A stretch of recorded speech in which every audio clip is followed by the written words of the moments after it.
Recording in progress. Good evening, everyone. Thank you for joining us tonight. Today is Monday, August 29, 2022. The time now is 6:08, and I'll call to order this regular meeting of the Town of Mead of Trustees. In accordance with the town's disaster declaration dated March 21, 2020, related to the COVID-19 virus and the town's emergency electronic participation policy for regular and special meetings, this meeting will be held virtually in Zoom. Virtual access information, including the Zoom meeting link, has been provided on the town's website and at designated posting places. I'd like to remind everyone present, both in person here tonight and virtually, of our town's general guidelines for public comment at open meetings.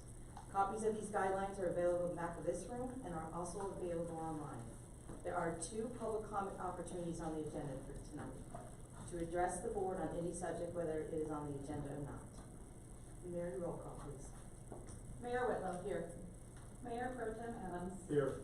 Trustee Babcock. Here. Trustee Broadhead. Here. Trustee Cartwright. Here. Trustee Harris. Here. Trustee Schranz. Here. Mayor Whitlow, today is Monday, August 29th, 2022, and you do have a quorum. Thank you very much. On August 8th, while we were in this meeting, we heard about an accident on I-25 on Will County Road 34 bridge. Please join me in a moment of silence for Megan Arneson, who was killed in that accident.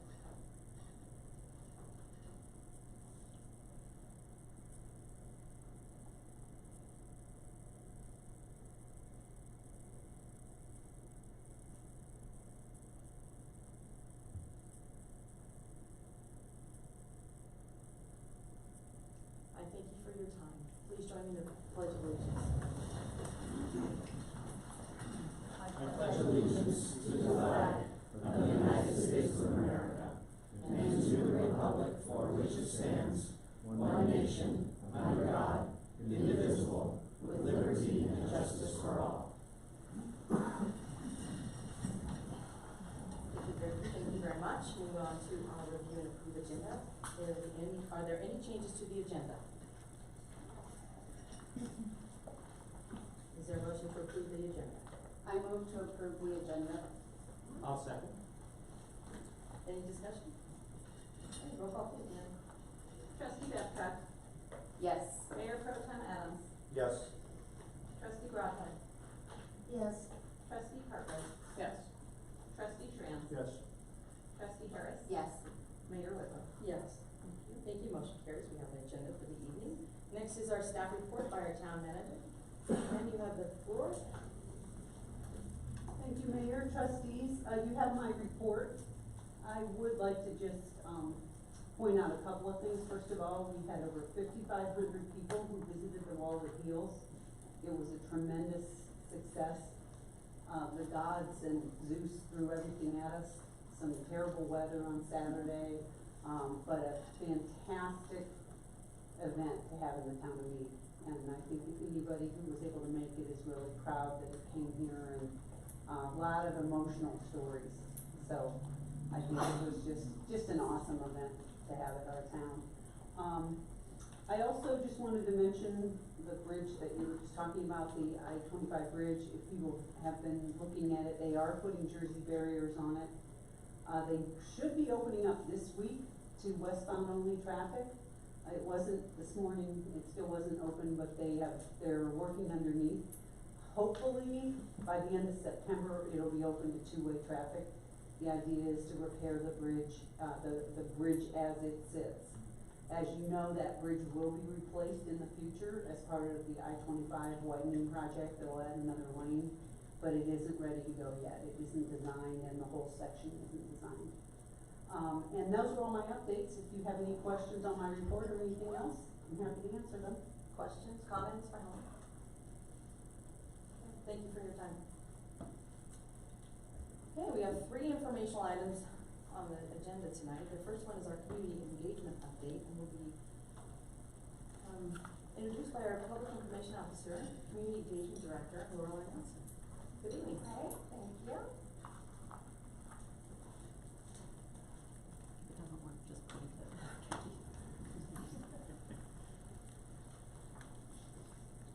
So I wanted to give you guys a quick covering the Wall That Heals and some upcoming events. Like Helen mentioned.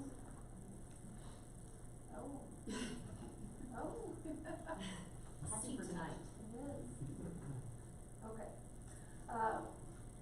5,500 visitors, in 4.5 days. It was escorted by 58 riders and law enforcement officers. We had about 30 to 40 people line the sidewalks, as it came into town on Tuesday, which the Wall That Heals folks said that they don't get in every town. So they were really happy to see kids and community members out there, waving the flag. Our assembly took 6 hours. We had 100+ volunteers. These volunteers came from all over, from local businesses, residents, the board, and across Denver, Colorado Springs. I mean, it was really incredible to see that many people come out. And then as long as the days were, it was quickly disassembled and back on the road in 3 hours. And I would have to say that's a testament to TBK Bank, who really came out with their volunteers and broke it down like you split. So it was the Wall That Heals site manager said that they would love to come back to Mead because of the unbelievable support that they received. So the picture on the left, you'll see that's Bo, our Public Works Operations Manager. We have a FedEx volunteer, and the man on the right is a Vietnam veteran who was over 70 years old and came out and put the last panel on. TBK Bank again. And then on the right is one of the pictures that was submitted by our rec aide, actually. But we are soliciting pictures. We've received a lot of beautiful photos, and so we plan to do a collaborative collection of those. And I would also like to say, in the 10 years that I've been doing recreation events, I haven't ever experienced such a positive and hardworking public works group. That's a testament to Bo and Erica on anything that we asked for. Day or night, they came out and did it. They were a phone call away, and it could not have been done without their support. So moving on, in a couple of weeks, we'll have Community Day on September 10th. This is going to be from 4 to 9:30. We have 47 vendors, and we have locals like Milk and Spoon Baking Company, Redemption Road Coffee. We will have a variety of food. We have 5280 Burger, Angry Hippie Tacos, and Scrooge McKay. If you're not familiar with that last one, I wasn't either. This is a recent. We had one unfortunately drop out, but Scrooge McKay does sushi, Asian cuisine, so a little bit of everything on that. And then 3 dessert trucks. We will have a wide variety of activities. We'll have bungee trampoline, tree climbing, laser tag, face painting, henna, bubble tower, cornhole. Steve's Arcade is coming back. On the stage, we're going to start the event with our Wall That Heals community video. That'll be a 10-minute video, basically from beginning to end, with interviews with people that participated.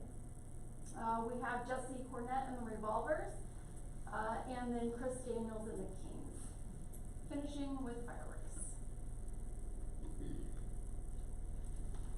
So on the horizon, be prepared. We have fall cleanup days coming, October 14th and 15th, and then Christmas in the Park on December 3rd. And that is all I have for you. Do you have any questions? Questions, comments? Thank you. Lorelai, I have a comment. Thank you for putting on the Wall That Heals. I mean, from start to finish, from conception of this idea to getting us to be a stop, it was an amazing event, and it was so cool to see, like you said, people from all over, and not just the community, but the community come out. So I know that it was not a small feat, so thank you so much for your work. Thank you.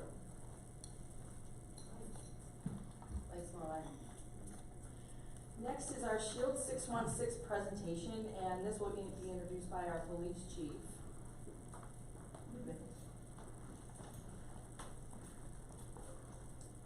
Thank you, Mayor Board. Pleased tonight to have with us Jake and Marcy from Shield 616. I'm going to turn it over to Jake Lennon with the presentation.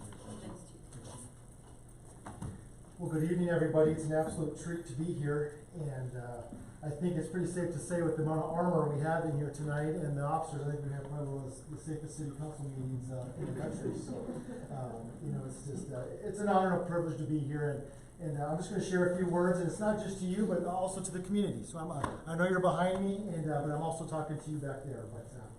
But like I said, my name is Jake Skipson. I am the founder and president of a nonprofit based out of Colorado Springs called Shield 616. And yes, we do donate very high-end rifle-rated armor to first responders around the country. And the number one question that I get is, why would you form a nonprofit that donates rifle-rated armor? And it's because I was a Colorado Springs police officer for just under 14 years, and I was involved in the New Life Church active shooters, and I was one of the SWAT guys that responded to the Planned Parenthood active shooter. And in both of those, we went up against individuals whose only intent that day was to kill.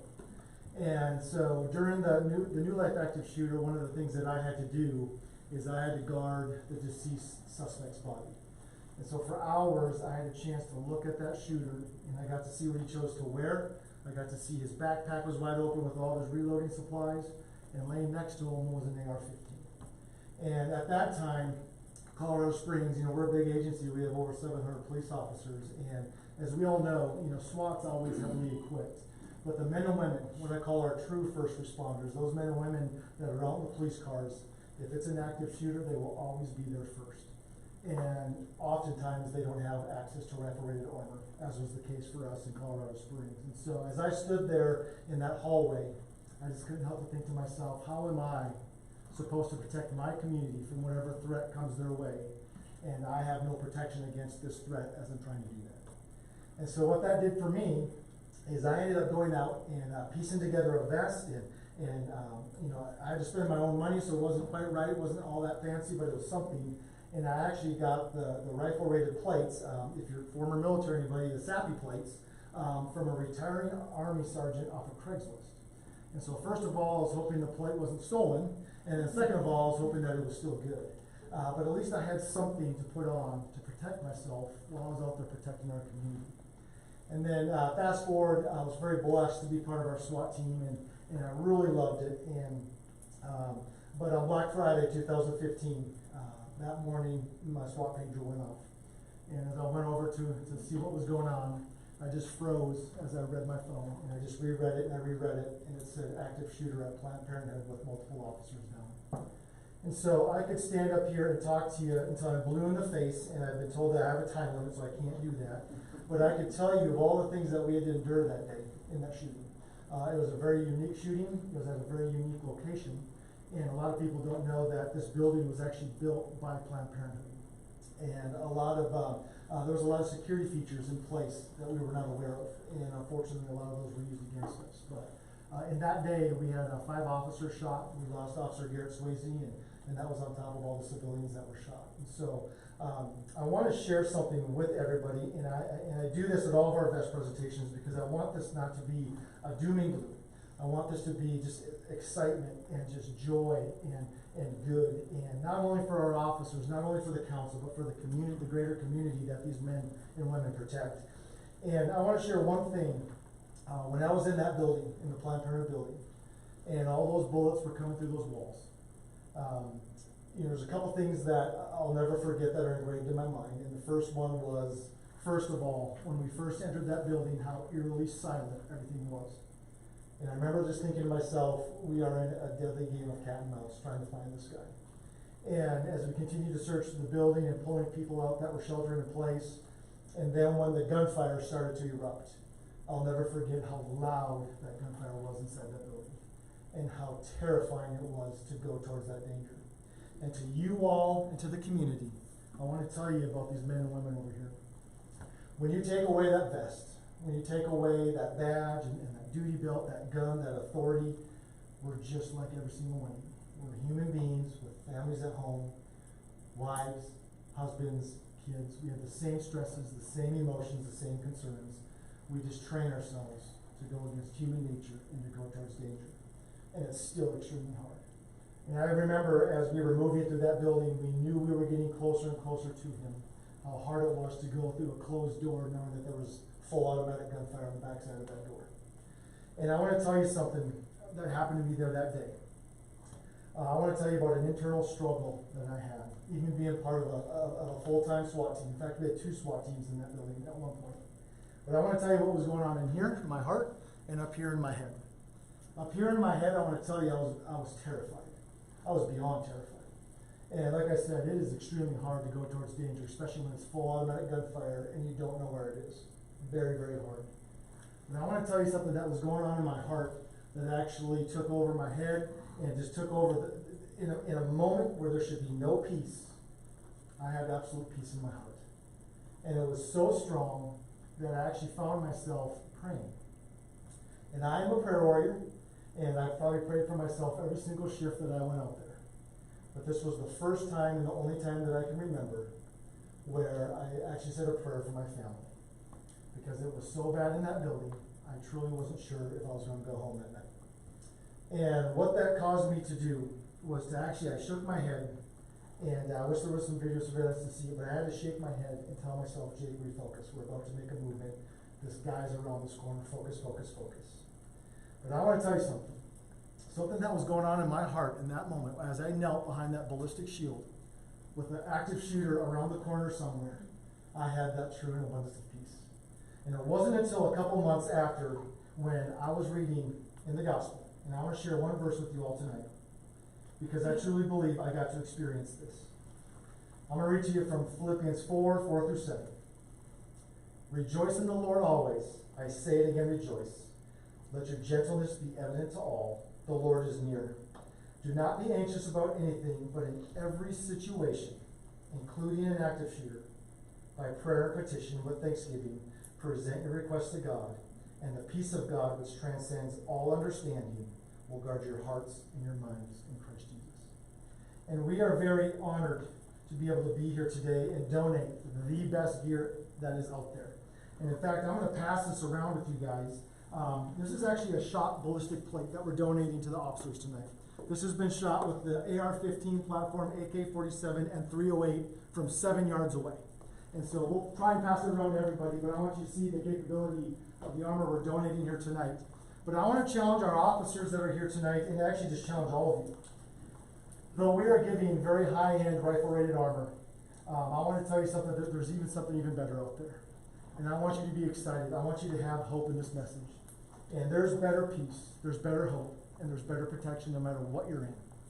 And that is through the free salvation of Jesus Christ. And you can have that, and that is a guarantee no matter what you're going through.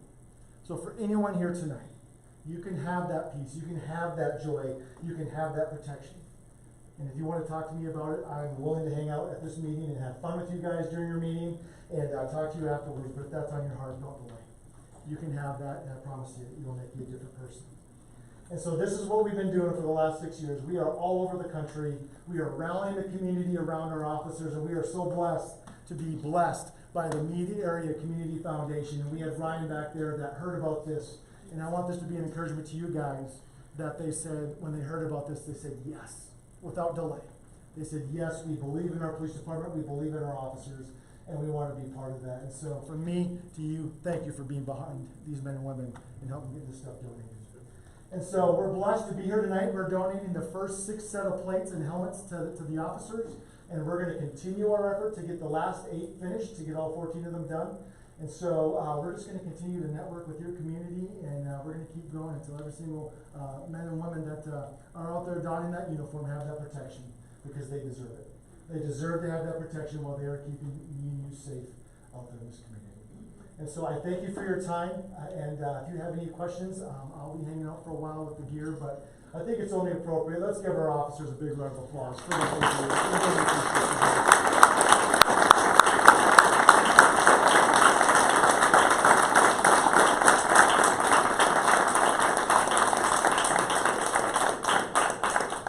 We love you. We're thankful for you. We see the good work that you're doing. Keep it up. And it's just an honor to meet you all here tonight. So typically I don't take questions, but does anybody have any questions at the moment? I know I said a lot. In front of me or behind me? Go for it. I No? have a question, just Sure, real quick. yeah. How much does a set cost? So the plates, what is it, Marcy, per? $1,200. So Marcy's with me, so it's $1,200 for the plates and the helmet. And so we have roughly, I believe you just sent me the email, I didn't look at it quick enough, about $12,000 left to do the rest. And we're just gonna continue our effort. And we're blessed, we're in hundreds of agencies across the country, and we've been able to donate about 6,000 full sets. And sometimes that includes the whole vest. Sometimes there's agencies that can't even afford the vest that they're wearing right now. And so we're very blessed to be able to support them in any capacity.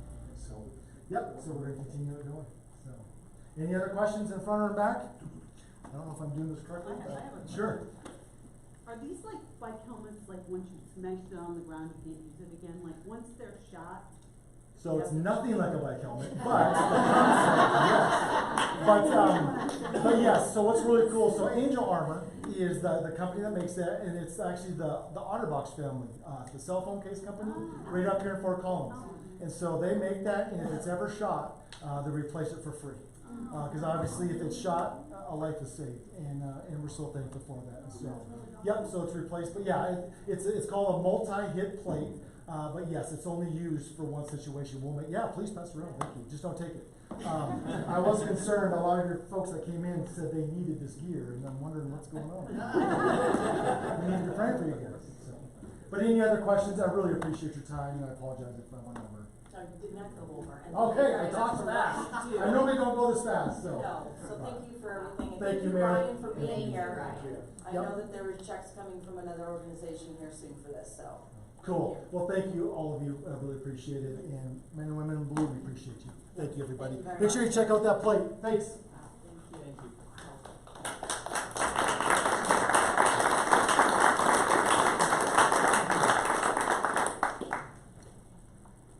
Quick picture, sorry. Long three say donuts.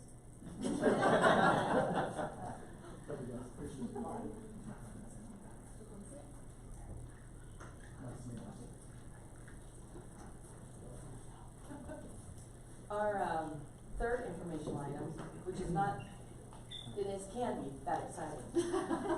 As a 6 better amp it up here. It's going to be our general improvement district policy that we've been working on. So I want to turn the microphone over to our town attorney for a very interesting discussion about this GID. Well, thank you, Mayor, and obviously that's going to be somewhat of a tough act to follow. Trudy, would you maybe pull up the PowerPoint presentation for me? And I may ask you to just, I think I'm going to sit here and run through this, and I'll just ask you to advance the slides. So, tonight we are having an informational overview on general improvement districts, or GIDs. And Trudy, next slide, please.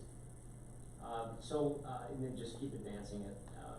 So what we're planning on covering tonight is an overview on what is a GID, and then we'll review the draft GID policy and the formation memo, as well as the draft ordinance regarding GIDs. And all of these items are set forth at page 11 of your board packet this evening.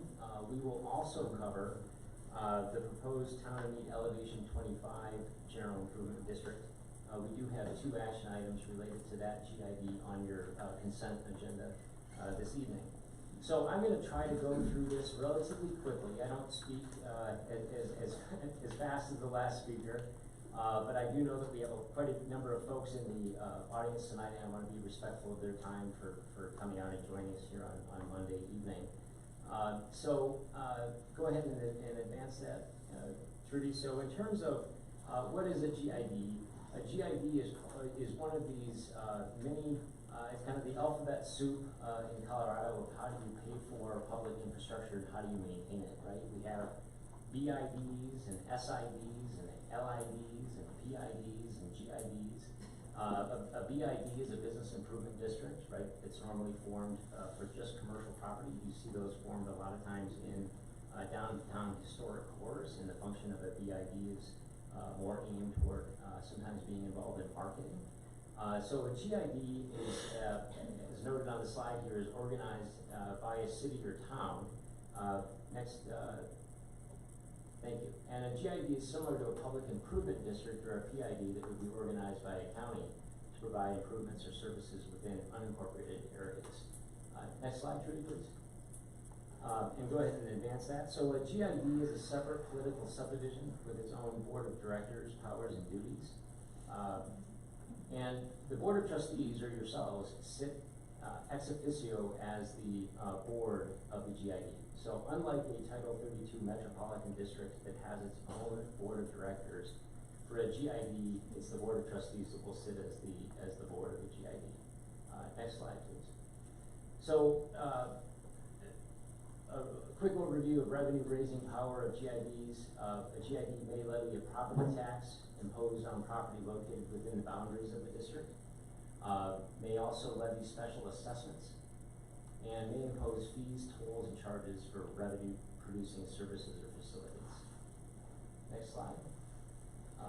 GID, the types of improvements that may be financed can include any improvement or service which the town of Mead is statutorily authorized to provide.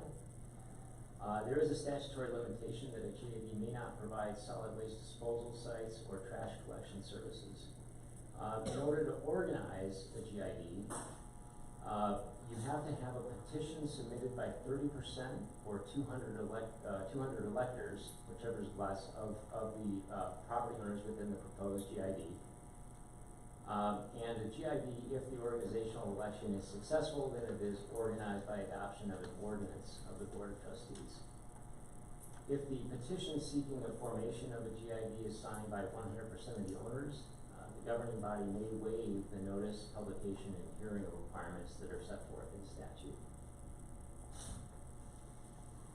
One of the following must be true. In order to form a GID, you have to have 100 electors within the boundaries of the proposed GID, or you have to have one eligible elector for each 5 acres, or the petition has to be signed by 100% of the owners of the property within the proposed GID. In terms of financing, a GID may issue general obligation, revenue, or special assessment bonds, may impose ad valorem property taxes, and as such, GID is subject to Tabor requirements, right? That any new tax has to be approved at a Tabor election. Next slide. And that's what I was just covering, is that the issuance of bonds or imposition of an ad valorem property tax requires a Tabor election. Therefore, that must be held at a qualifying Tabor election date, which would be November. And the operating revenues of a GID do not constitute revenues of the town for Tabor calculation purposes. So GIDs are considered to be a separate governmental unit. It's a component unit of the town, similar to your URA, but it is a separate political subdivision. Next slide, please. So let me right now give a brief overview of the Town of Mead Elevation 25 General Improvement District. This will be the first GID that we have within the boundaries of the town. So there was a petition that was executed and submitted to the town on August 8th of this year. The petitioner is Elevation 25 Industrial Owner LLC. And it's the sole owner of the property within the GID, so the petition has been signed by 100% of the owners. We do, I believe, have 2 representatives of the petitioner joining us tonight. Brad Couchard and Stuart Platt, I believe, are both joining us via Zoom this evening, so if there are questions for the petitioner, they will be available to answer those. Here's a map of the Elevation 25 commercial development in the town of Mead.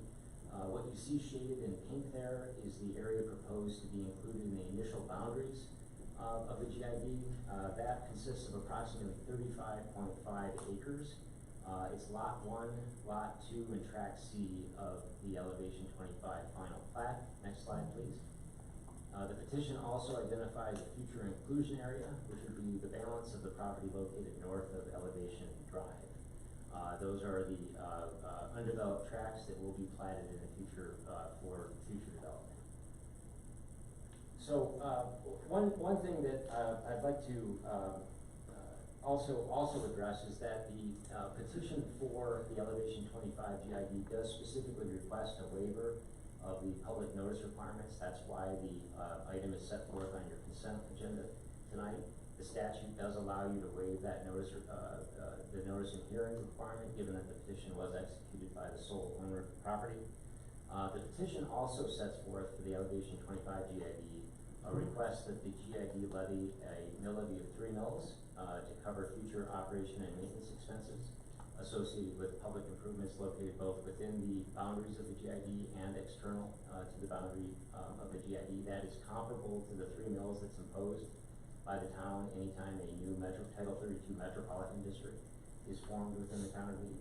The petition also requests a levy of 2 mills, and the revenue generated by those 2 mills will be available to reimburse the owner-developer of the Elevation 25 project for eligible public improvement costs. And that reimbursement would be made pursuant to an agreement between the GID and the owner-developer of the site.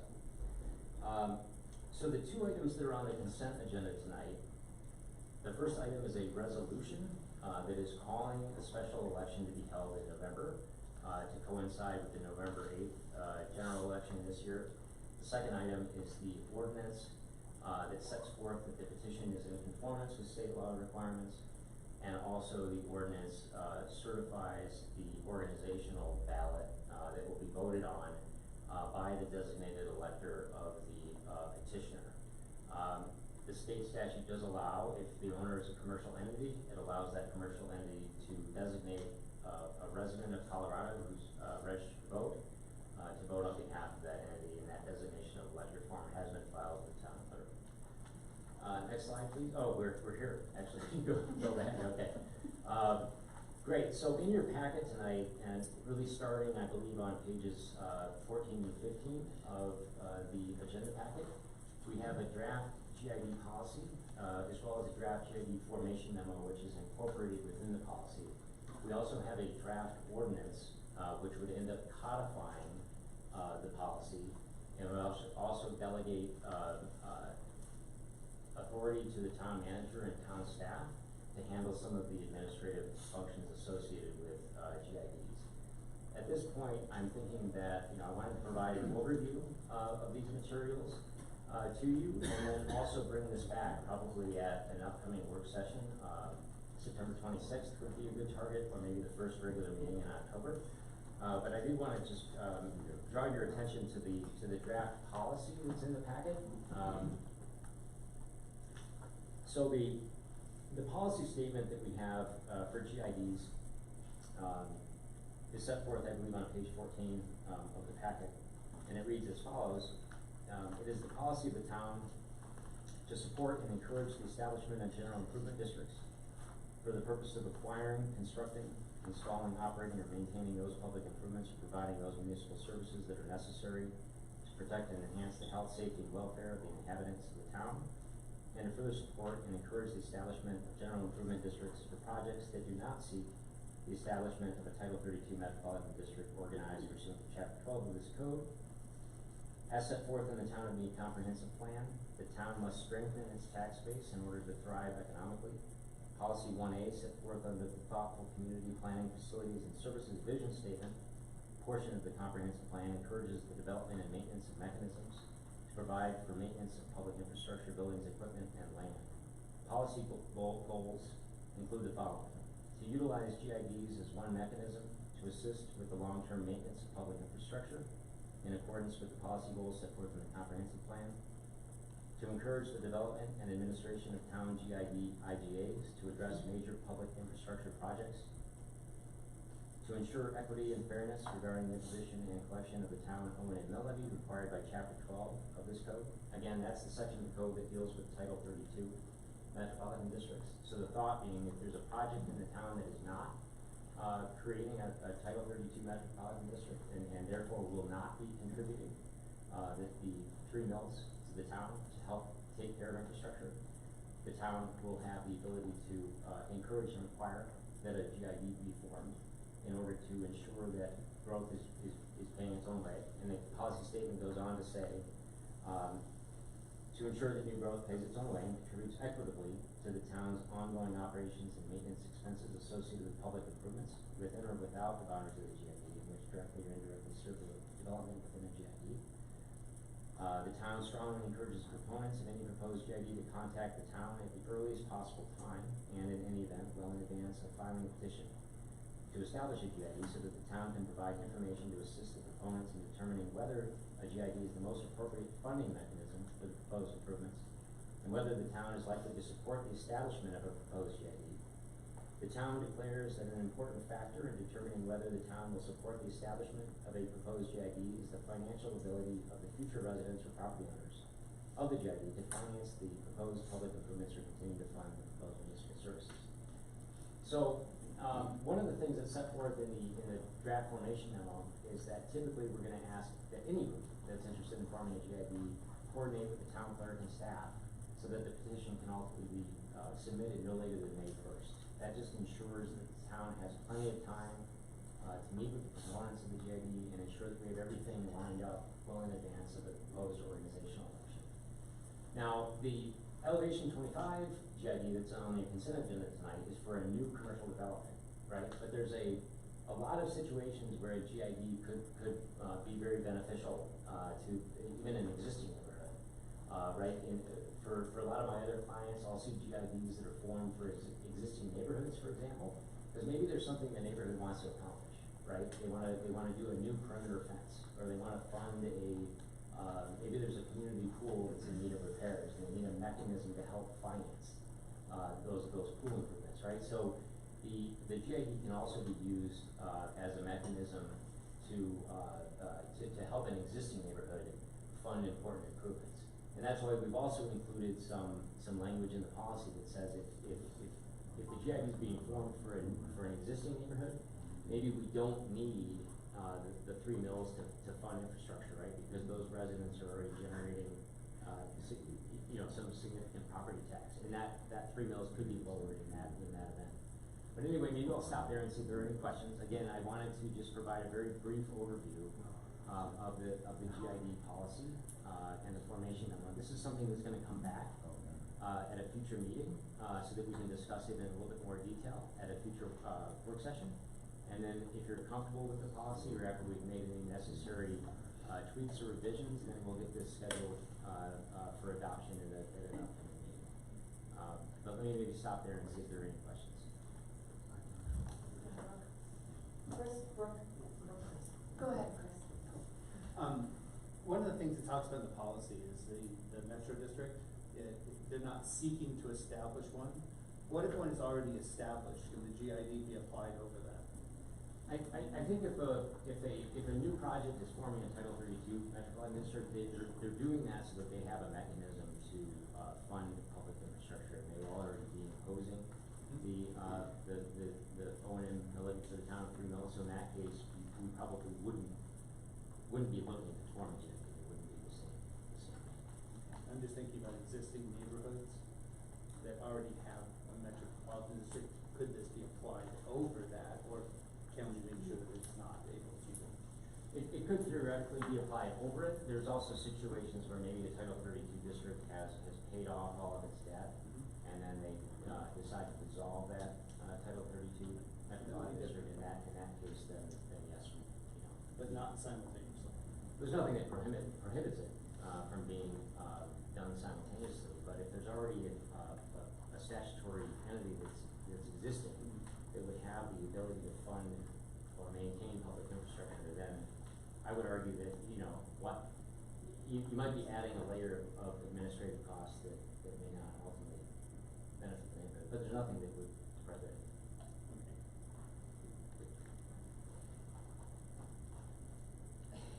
He kind of asked the same thing I was thinking, but, so this is the draft of the model service plan for a GID for the Mead code, correct? That we got to look through in the packet and or the start of. In a way, but a general improvement district does not have a service plan. a metropolitan district, right, a Title 32 Right. metropolitan district does have a service plan. A GID is really, created by petition, to the town board and then created by ordinance. But you're right in that the policy, we're trying to establish a framework, right? Right. For how these, entities will be, utilized as a tool, by the town in the future. Okay, that answers it, thank you. So is this our first GID in the town then? Because we don't have a model for it? Is this the first time we're That- establishing one? That is correct. The town of Mead Elevation 25 GID will be the first, Very good. general improvement district, that's being proposed for, organization. Okay. in the town. All right. So in that you said that the board is kind of the de facto board for the GID. Is it similar to like a Mira where it's gonna be the board plus maybe a couple extra members from the businesses that it overlays, or is it just the board? It's actually the statute, the Colorado statute on GIDs is pretty clear that it's the board. It sits at ex officio as the board of directors of the GID, so there are no, other outside, members that would be involved on the board. Now, that being said, you'll notice that in the draft ordinance, right, we have some language where, we authorize a GID representative, right, to be designated by the landowner. And that GID representative would then be the primary point of contact for the town manager, sitting as kind of the manager of the GID or town staff to work with on how, that GID is administered. Now, there will be some extra work that the town staff needs to do to administer these GIDs. But in a lot of other jurisdictions that I work with, a lot of that is delegated to staff, and then the town, trustees, sitting as the board of directors of the, GID will obviously, meet as necessary. You'll adopt a budget, for that entity.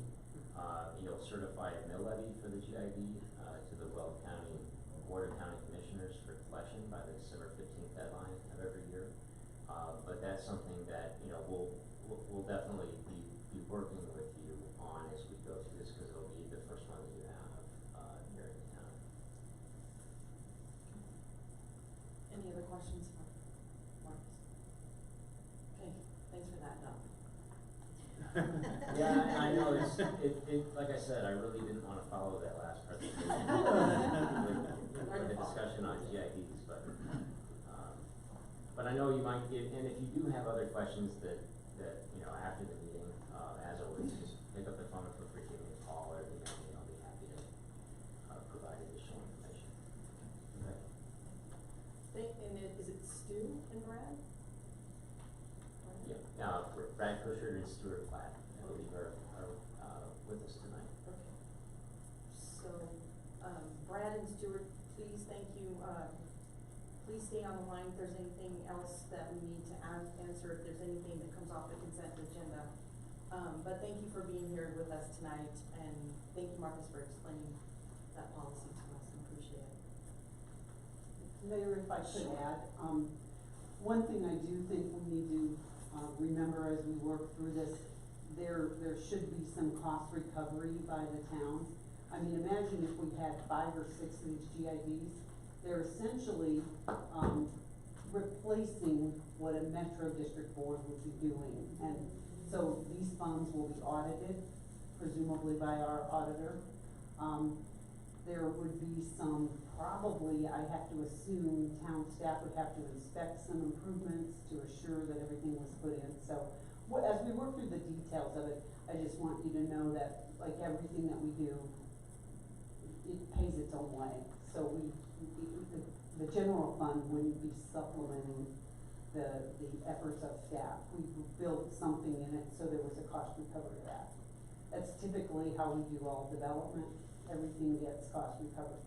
So I just thought I'd bring that up so you understood that. Thank you. All right, we'll move on to our proclamations for this evening. The first one is National Preparedness Month, September 2022. This month is a good time to talk about preparations for emergencies, and I've asked Mayor Pro Tem Adams to read the proclamation tonight. Thank you, Mayor. Proclamation Proclamation National Preparedness Month, September 2022, whereas National Preparedness Month, occurring annually in September since 9/11, creates an ideal opportunity for every resident of Mead, Colorado to join citizens across the United States in preparing their homes, businesses, and communities for any type of emergency, including natural disasters and potential terrorist attacks. And whereas the Federal Emergency Management Agency announced the 2022 National Preparedness Month theme of the lasting legacy. And whereas planning now before a disaster is the best way to improve community recovery from disaster, and whereas when individuals take responsibility for preparing their families and their communities, the chances of survival and return to normalcy following a disaster is greatly increased. And whereas the town of Colorado partners with federal, state, local, private, and volunteer agencies to educate individuals and local hazards on how to prepare for them. Now therefore, I, Colleen Whitlow, Mayor of the town of Mead, Weld County, Colorado, do hereby proclaim and call upon all citizens of the town of Mead to observe the month of September 2022 as National Preparedness Month, and call on government agencies, private organizations, and the people and businesses of Mead, Colorado to develop their own emergency preparedness plan and work together toward creating a stronger, more resilient community. Given under my hand and seal of the town of Mead, Colorado, this the 29th day of August 2022. Thank you very much. Is there a motion to approve the signing of this proclamation? I move to approve the signing of the National Preparedness Month, September 2022. Second. Roll call, please, Mary.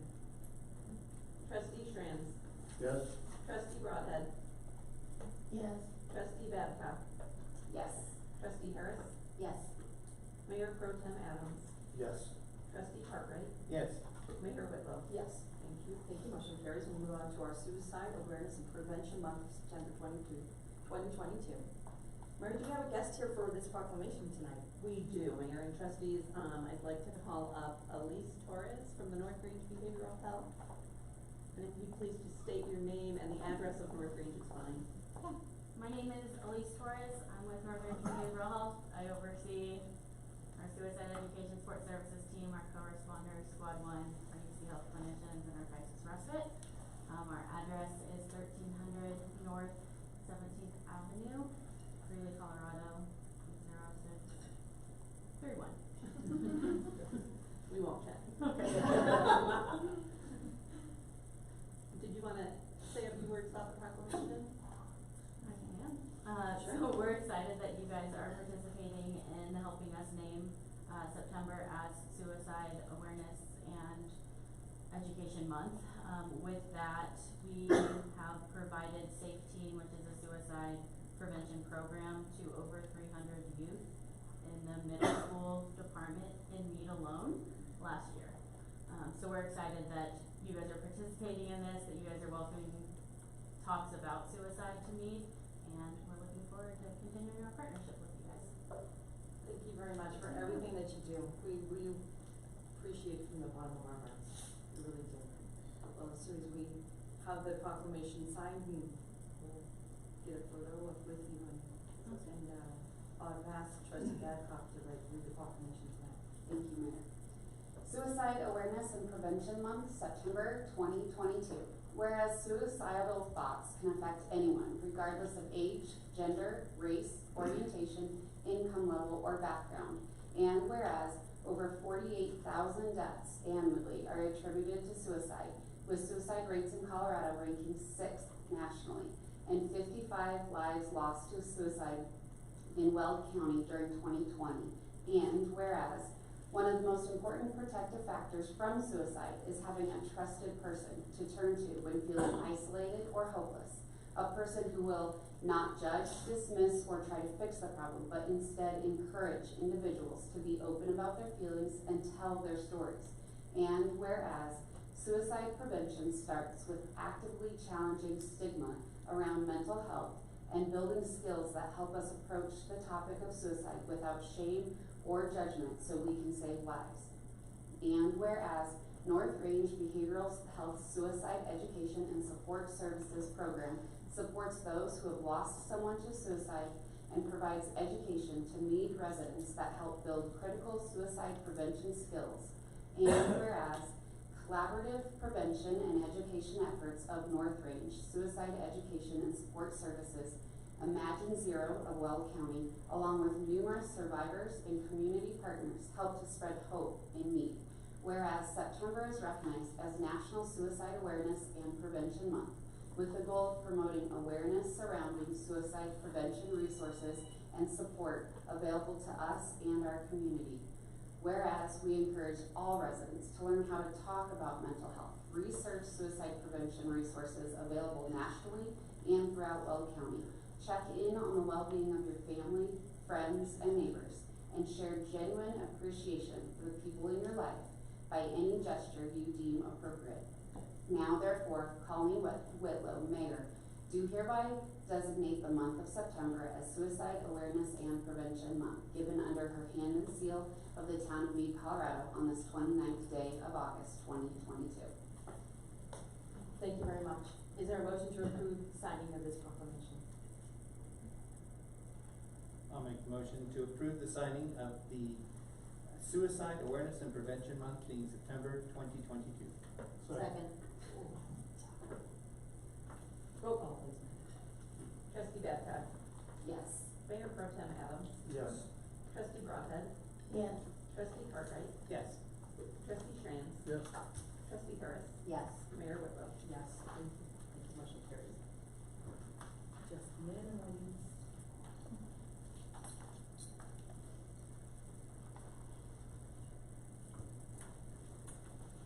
Oh, I gotta give it to you.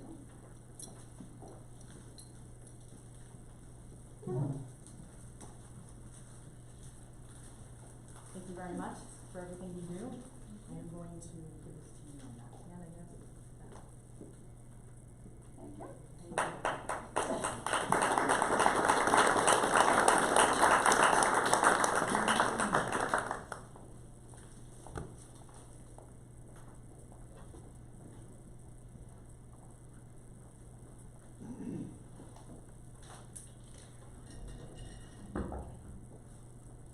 Next, we'll move on to our first public comment part of the evening. First one, we'll have another one later on.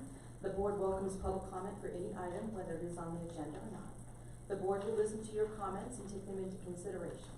If you desire a conversation, please email the board or the town manager or attend the monthly coffee with the mayor. We have invited the public tonight to give us comments on the proposed occupation tax. We would love to hear your comments at this time. The board will consider the ballot issue later on in this meeting. If you wish to speak during this public comment, please adhere to the town's general guidelines. Each speaker will have 3 minutes to address the board. If you are representing a group, you will have 5 minutes. Is there anyone here in the room who would like to speak to this public comment period? I have some that have signed in, Okay. if we'd like to start there. Okay, let's do that first. Dominic Seekich, would you like to speak? Yeah, if everybody would speak their name and tell us your address for the record. Thank you very much, and thanks for being here. I appreciate your time. Sure. Mayor, trustees, my name is Dominic Seekich. My address is 220 South Dahlia Street, Denver, Colorado. I am an owner of real property in the town of Mead. Mead is also my hometown. I'm also a lawyer with over 30 years experience in real property issues. You're going to hear a lot, I think, from the town citizens as well as some business owners about how this occupational privilege tax will adversely affect them, and you should listen to them first and foremost. But I'm here to tell you that the proposed ordinance has some significant defects and is going to be subject to challenge. You all probably need to understand that that is a risk that might be inherent to this ordinance. The memorandum presented to the town board that was part of the town package appears to be devoid of a lot of legal analysis. You may have received that, but I'm not aware of what it might be. I'm guessing that if the town lawyers had advised you, that they told you that this is probably a novel approach, might have some risks, that this particular approach has not been tested by the courts, and that's all true. If they didn't tell you that, they're probably doing you a disservice. There are two things that are fatal to the validity of this tax. First, The tax is effectively on the ownership of real property, not the operators of the business. And two, the proposed methodology using square footage of warehouses and storage space is not an appropriate approximation of use of municipal facilities. An occupational privilege tax is supposed to be a tax on the privilege of doing business, and by its very definition, not a tax on real property. In fact, however, what the town of Mead appears to be proposing is a real property tax on the owners of land. This is basically an end run around the town's constitutional obligations with respect to that form of taxation. The Supreme Court of Colorado has not hesitated to strike down occupational use taxes where they were in reality a tax on income or where they were in reality a sales tax, and they're not going to hesitate to strike down a law that is actually in fact a real property tax. Town's council and staff seems to rely on something called the Town of Eagle case in support of their position. In that case, the tax at issue was imposed on the business of a hotel, not on the real property, based on the number of rooms the business rented. And you need to listen carefully to this piece because I think it indicates very specifically where the town's council and staff have let you down. The proposed ordinance actually misstates the holding of the Town of Eagle case, and hopefully not through creative omission here. The ordinance says that the case provides that the rooms rented roughly approximates the amount of use of the hotels make use of municipalities, facilities, and services and facilities. However, the actual holding of the case is that rooms rented roughly approximates the amount of use of the hotels through their employees and customers makes use of the municipality's services and features. This difference is important because it's the sole reason the court found the Town of Eagle's tax valid, and it's misleading not to include it as part of this analysis. Mead's proposed tax doesn't do anything like roughly approximating the amount of use that a business through their employees or customers is doing. For example, you have a sole proprietor of a 50,000 square foot service yard that might get 1 or 2 visits a month that's being lumped together with a business like a Home Depot warehouse. It might get 100 vehicle visits per day. And given the nature of this impact on potential owners of real estate and the businesses that rely on warehouses, you're likely, unfortunately, to possibly see litigation that could cost the town well in excess of its $650,000 that it intends to collect annually. That's The challenge. fine, Mr. Seekers. Can I finish just one more comment, please, if I can go? The challenge won't come merely from owners of real property here, but will come from owners throughout the state who are wanting to challenge bad policy and bad law. The trustees have an obligation to work in the interest of their constituents, and I urge you not to pass the resolution today. Thank you. Very much. The next one signed in is David Lee.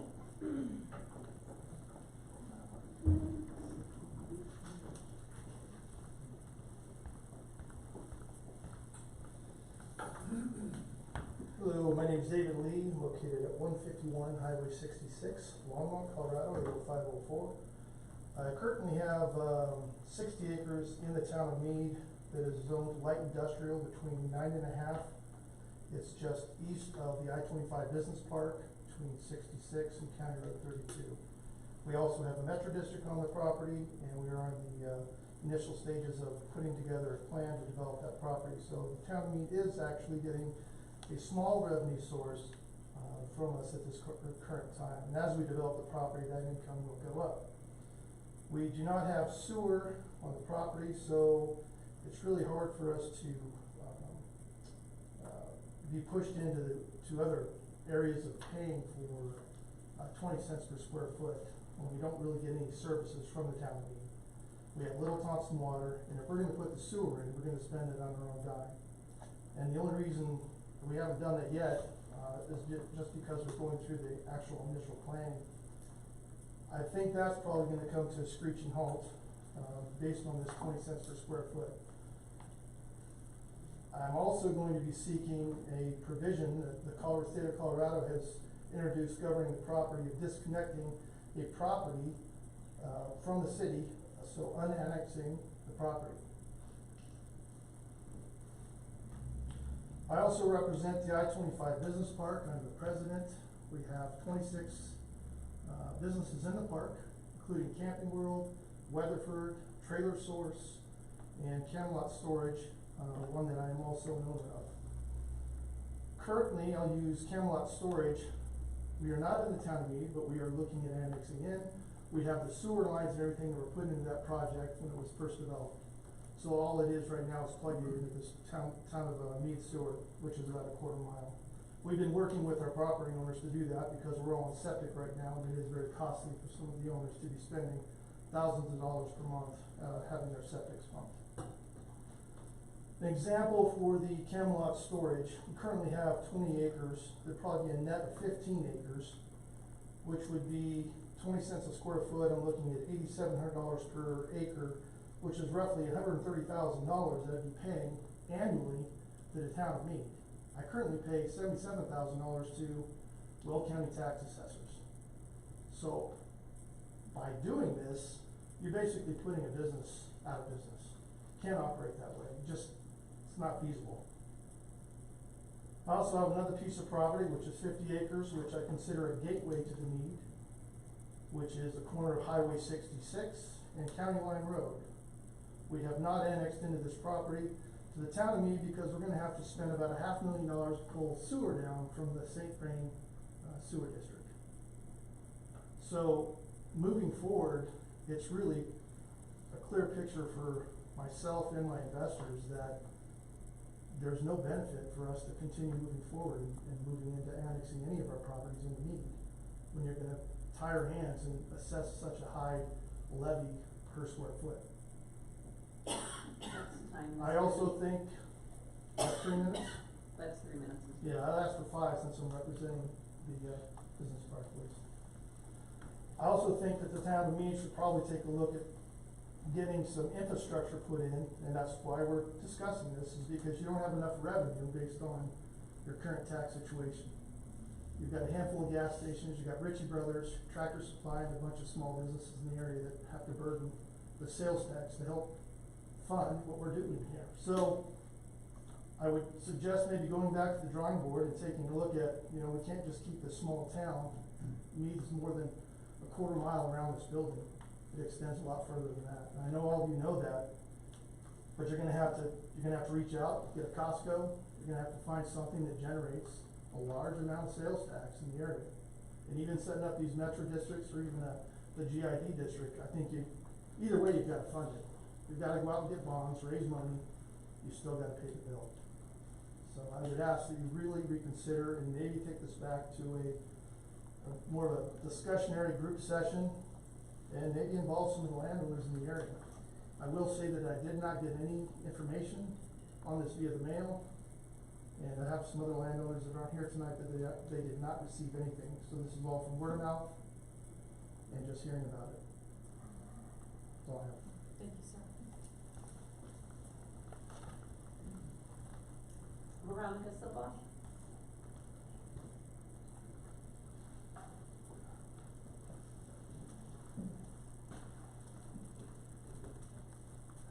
Veronica Silva, 9239 County Road 38, Platteville. I'm here to tell you how this tax is going to affect most of the building stock in Mead. The tax will likely reduce investment and improvements on existing warehouses and commit Mead to a Class C status for warehouse and business properties. I own some small warehouses that will be subject to this tax. Most are around 20,000 square feet, a number that would be impacted by this. As a landlord of these smaller properties, we operate on smaller margins and are dependent upon small businesses. This tax, whether it's directly passed on to the business or not, will make these smaller warehouses uncompetitive. Our tenants will not be willing to pay an extra 20 cents per square foot when they can go down the road to either Firestone or Johnstown and get a brand new building for the same cost that they're gonna rent my older building for. So we just won't remain competitive. To remain competitive, we've gotta reduce our rents. That's how we've been competitive. That's how we make our income. A reduction in rents, where other costs like mortgages and other taxes remain consistent, means that investment in the physical building will have to be reduced. Further, because rents will be lower, the building themselves will lose their value. Because they have lost value, these buildings will not be desirable for investment. If you don't like what the I-25, what Mead's I-25 corridor looks like now, you give it 10 years after this tax and see what it looks like then. Because we won't be putting our money into improving the buildings. We will have to pay the tax. Virtually, all of these smaller warehouses rent to small to medium businesses who provide good jobs in Mead and contribute to the health of the town. In fact, all of the 20,000 square foot plus buildings my company owns house multiple businesses. They aren't just giant warehouses. Some of you may remember when the town of Mead's town hall, this very building we're in right now, was being built. You guys actually ran out of one of my buildings that will have this tax imposed on it. You were not operating in a 22,000 square foot warehouse. I don't know if any of you remember that. You didn't walk in and you weren't in a warehouse. You had offices, you had meeting rooms, you had bathrooms. You weren't in an empty warehouse, and there were other businesses on either side of you. Now this building, the 3 units have tenants and they all have sales tax license. But yet you're gonna charge me, the landowner, this tax. All warehouse buildings are alike, is what you're going for. This is an illusion you're painting for your voters so that they pass this tax. It's unfair, it's unrealistic, and I really hope you reconsider it. Thank you.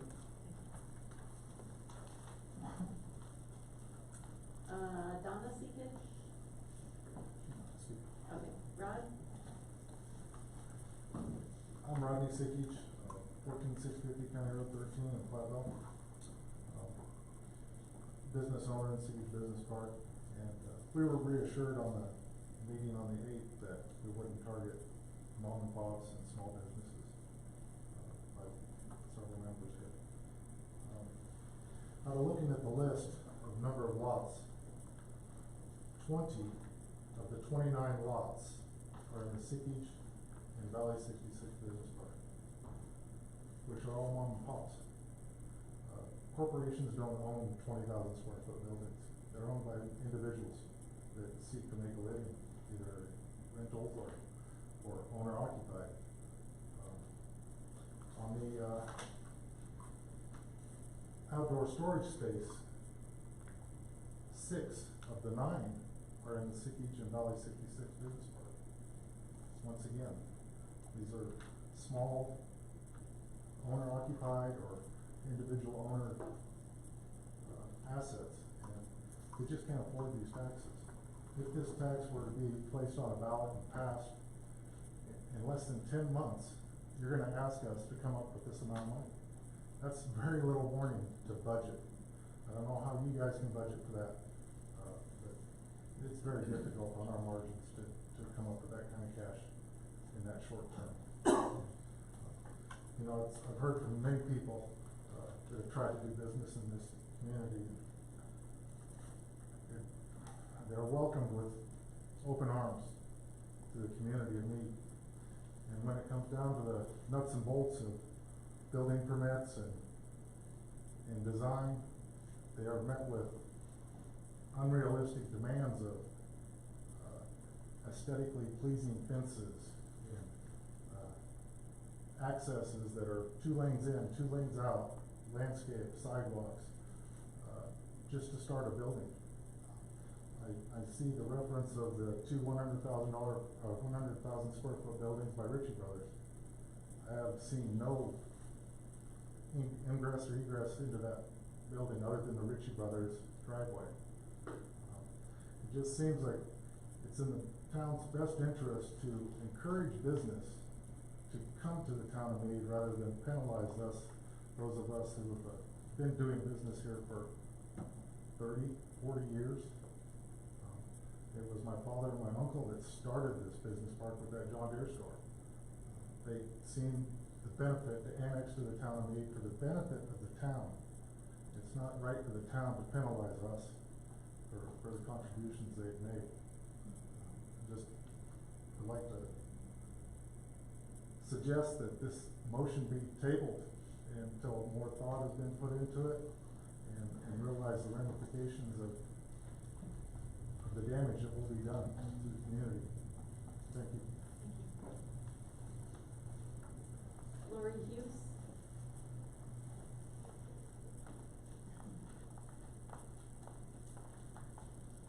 My name is Wilbur Hughes. I live at 14490 County Road 1, Longmont.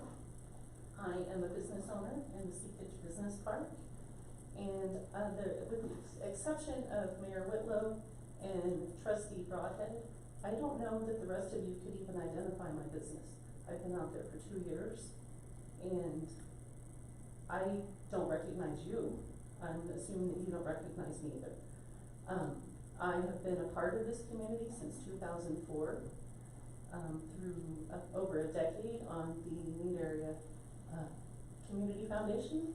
I've been on the Chamber of Commerce, off the Chamber of Commerce, back on the Chamber of Commerce. I started my business in the business park 2 years ago because of my commitment to this community.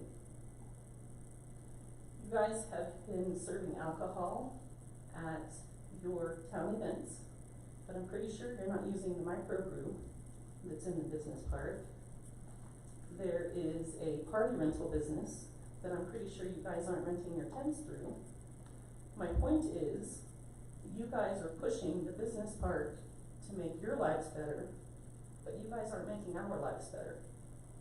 You want us to pay for things for you, but you don't bring your dollars to us. If you guys drive out these smaller businesses, that's my bread and butter, is the business park employees. And if those guys aren't out there working, who's gonna come to my butcher shop? Who's gonna come for lunch? Cause it's not you guys. So please, think about the collateral damage that you guys would be causing with this. Thank you. Mayor, that's all that was signed in on the sheet. Anyone else here in the room that would like to speak during the public comment about anything that's on or off the agenda? Sure, come on, sir. That's okay, come on up. Just state your name and your address for the record. Jim Suzak is my name, I live 247 Spring Hill Lane in Berthoud. My business is actor. I'll be very brief, and I'm not gonna get into the tax revenue side of this or anything. But I guess my appeal, why I would request that you would table this, all the reasons they gave, I agree with. I want you to just realize, the people that are back here are salt of the earth. We are the economy, okay? The economy of Mead rests on all of our shoulders right here. It's the small businesses. This will have an adverse effect on us. I know what your target was. I get it. But that's not where the arrows are falling. And I would just really request that you would take that consideration of who these people are back here who have invested in their businesses and been here for years and years and years. And again, I'll just repeat, these are the salt of the earth people. These are the people that make the economy go. Okay? Thank you. That's all I got. Thank you, sir. Okay, is there anyone with us virtually that would like to speak during the public comment period of this?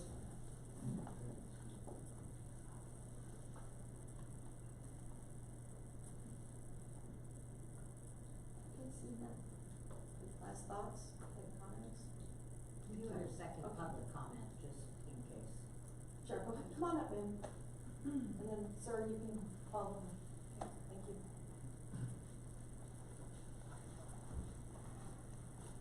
I'm Jane Sprouse, 16920 County Road 5, Mead, Colorado. I don't know whose idea this was, but I think you should all be ashamed of yourselves. I mean, the destruction it will do to the businesses over there, it's just incredible. It's just incredible. I have nothing else to say, but I think you should really be ashamed of yourselves for coming up with this idea. It's just ludicrous.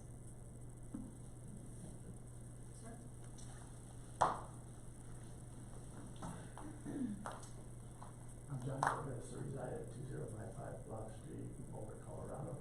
I'm the developer of the Line Pacific Business Park, corner of 66 and I-25, where the Common Grow and Tractor Supply is. I thought it would be really informational to give you the taxes that our small association of industrial buildings over there is incurring per year with Welcome County. We are approaching 65,000 square feet of small industrial space, from 1,200 up to 5,000 square feet, with all small business owners that provide services throughout the county. We're fairly new, we have fairly new buildings, and we're proud of what we're doing there. Currently, because we have that new building, we'll be under property taxes of approximately, with the Will County, per year, approaching $400,000 per year for the Will County. Thought I'd just throw that out there. I don't know how much of that tax comes back to me from Will County. It'd be interesting to know. But I thought I'd let you know that that's what all those owners in 4 buildings currently pay property taxes to. Thank you. Thank you, sir. Thank you.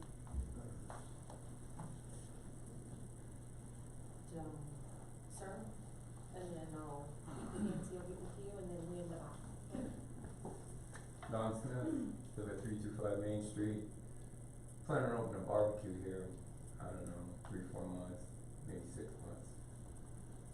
I moved here 7 years ago. Kids that went through junior high, elementary, high school.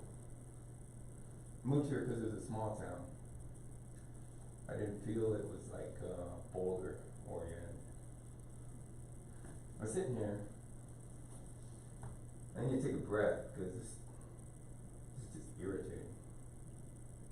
Everybody's sitting at this trustee meeting. I didn't move here to be demagogued and overtaxed. And I certainly didn't move here to watch other people be overtaxed because you want more revenue.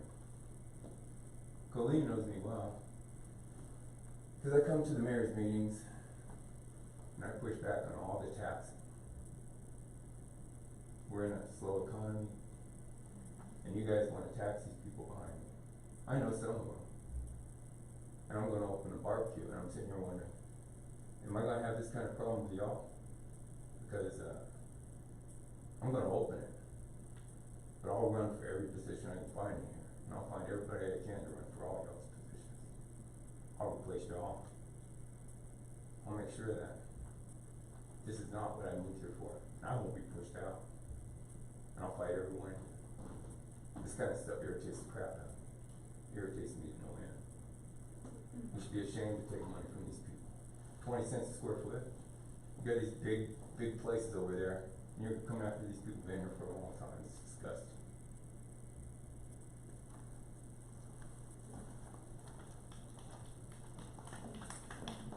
Nancy, come. Good evening, Nancy Calabrese, 3993 South Valley Drive, Mead 80542. We own the Climate Storage Facility. I agree with everybody has already spoke, and I spoke at the last meeting. It is a detriment to everybody to even think about being taxed, and especially in this economic downturn that we're getting, and it's gonna get worse. That's what the economists say, I believe it. I just wanna say 2 things. One is that this absolutely will affect all the businesses, all the people behind me, all my tenants. It is, a tax is always passed on. It's never something as a business you absorb. You have to pass it on because you've got margins that you have to make. You have to stay in business. So that's my first thing. And the second thing is that raising revenue is not business development. And I really ask that you find other ways and really research other ways to, if the town of Mead needs more revenue for infrastructure, that they do. Thank you very much. Thank you. Ma'am? Oh, okay. apple park. It's okay. Okay, it's okay.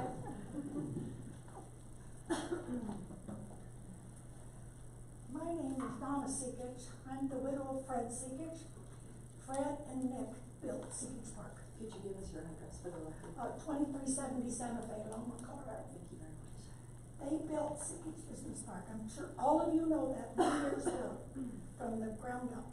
And I'm sure that my husband is turning over in his grave, thinking what you guys are trying to do to us now. Thank you.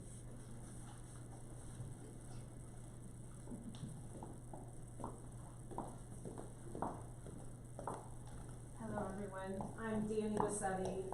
My address is 4117 Main Street in Timnett, Colorado, where we have Costco and Walmart and soon to have this big golf thing going. I don't know, it's crazy. What I love about Timnett is they really came up with a plan. Like they gave me a book. When I bought my business, I am a business owner. I have a salon and a boutique and all that good stuff. And when I bought in that town, they had a whole book of what they were doing, the infrastructure they were putting in, and things they were going to create for the community. It's been amazing. It has been. If you guys know Timnett, it is on fire right now, really on fire. One thing nobody has talked about is COVID. COVID hit businesses hard, really hard, to the point where we can't find employees. Our taxes are still going up, even though, you know, there's nobody to work for us. There's nobody to take care of guests and customers that come in. And we're fighting for our lives right now. We really are. And this tax honestly, it's what everybody else has said. It's hurtful, it's appalling, it's frustrating. You know, land of the free, there's nothing free anymore.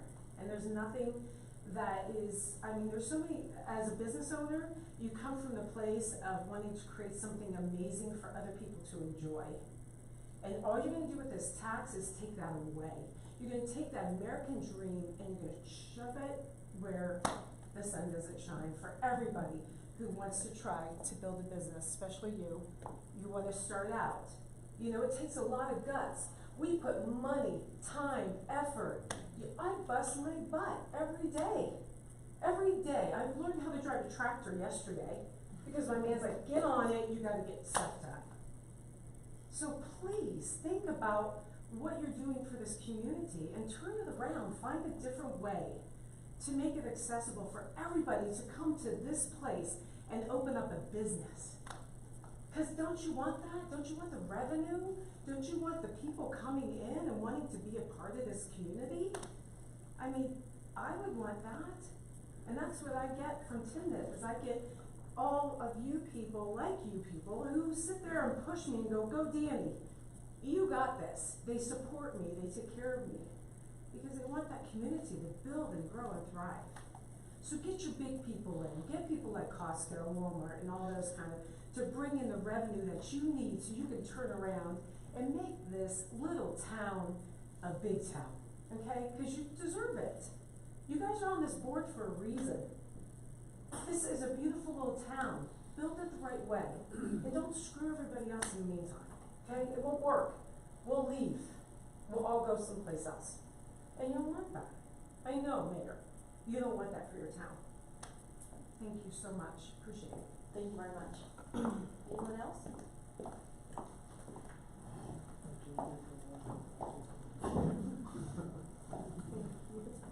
Oh, my name is Terry Sprouse, 16920 County Road 5. My wife Jane was up here earlier. We own a commercial building in the Seekich Business Park. We've owned it for about 15 years now. I run a business out of there. We have 2 to 3 other tenants usually that run businesses out of there. And as many of these people have indicated, they're all small businesses running out of these buildings that you're talking about taxing. And it's a big tax for us. We bought that building, we were paying $13,500 for property taxes. Now we're paying $52,000 as property tax. Our rents haven't gone up that much. You know, we're just barely making money. This thing's gonna kill us. I mean, it's like the one Rodney was saying. You can't just pass these kind of taxes on immediately. You know, your tenants, they're trying to run their business, you throw a tax, and it does get passed down. We don't have any choice, we have to pass it down. And that's gonna get passed down to the customers too, eventually. So, you know, I guess, you know, you're hearing the heartbeat of America back here. These people they're the people that build communities, they take care of things. They're the people that you wanna have here, and you need to not run them off, and that's what you're gonna do. I don't wanna run my business here if you're gonna tax me like this. I'll pull out and go somewhere else. Sell our building and go somewhere else where they appreciate people, you know, building businesses. It's hard work. It takes a lot of, you know, effort, and it just feels like the town doesn't care about those people over there. In that little park over there, that Seekage Business Park, there's so much stuff going on there. You guys should really get to know the people that are there, cause they really are, they're good people. And they're, you know, they're the heartbeat of Mead, you know, and you guys should be trying to help them, not hurt them. That's all I got. Thank you.